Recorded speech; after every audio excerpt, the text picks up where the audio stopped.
Khusus untuk mining gitu ya, khusus untuk commodities,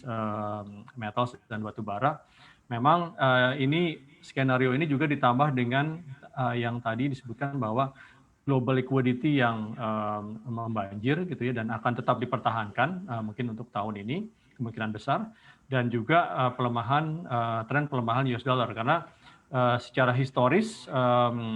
US dollar yang melemah ini positif untuk commodity price gitu ya, karena memang dari sisi buyers tentu akan semakin murah untuk membeli commodities, sehingga potensi untuk apresiasi dari commodity price ini juga akan semakin supported.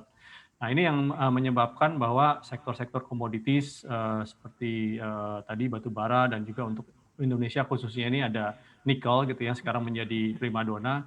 Ini merupakan sektor yang memiliki prospek yang cukup cerah gitu ya untuk tahun ini, karena memang ada skenario recovery dan ditambah lagi ada skenario dari global liquidity dan weak US dollar tadi.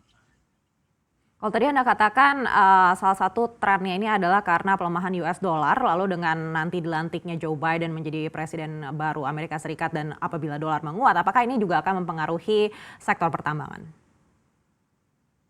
Ya, jadi memang tetap di antara tren yang tren US dollar yang melemah maupun nanti tren komoditis yang akan ada uptrend, tentu akan ada cycle-cycle kecil di mana market itu akan mengadjust apa yang terjadi secara relatif dengan ekspektasinya gitu ya. Tapi kalau kita lihat memang arahnya seharusnya masih akan tetap gitu ya, bahwa USD ini cenderung akan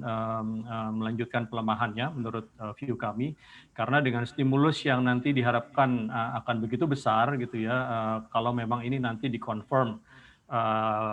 memang benar terjadi, seharusnya ini secara fundamental juga akan tetap mendrive pelemahan dari US dollar tersebut, dan sehingga juga akan mensupport outlook dari komoditis tersebut. Nah, memang nanti juga untuk masing-masing komoditis tetap kita harus lihat supply demand outlook-nya seperti apa gitu ya, dan memang khusus komoditis-komoditis seperti nikel contohnya ini yang nanti menjadi cukup menarik gitu ya, karena kebijakan Biden sendiri yang kita sama-sama tahu dan amati adalah dari sisi green energy policy-nya gitu ya, dan ini yang nanti juga semakin membuat outlook dari electric vehicle contohnya itu juga akan semakin visible ke depannya gitu ya.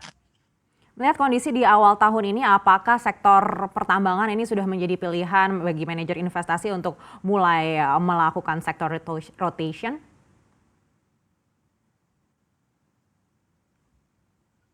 Ya pasti karena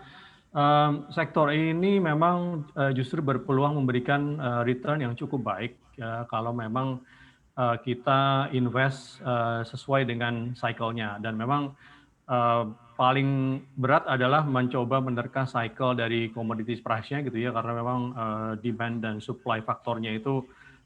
sangat-sangat bisa volatile gitu ya. Tapi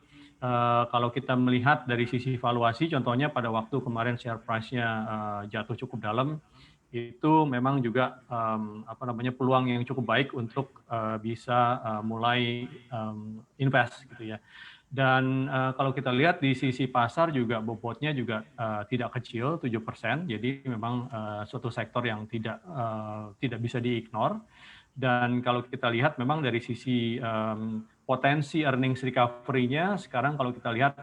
dari sisi perbaikan harga komoditas, ini secara historical earnings-nya ini akan membaik cukup tajam gitu ya, karena kita harus selalu ingat bahwa untuk emiten-emiten yang miners atau biasanya komoditis ini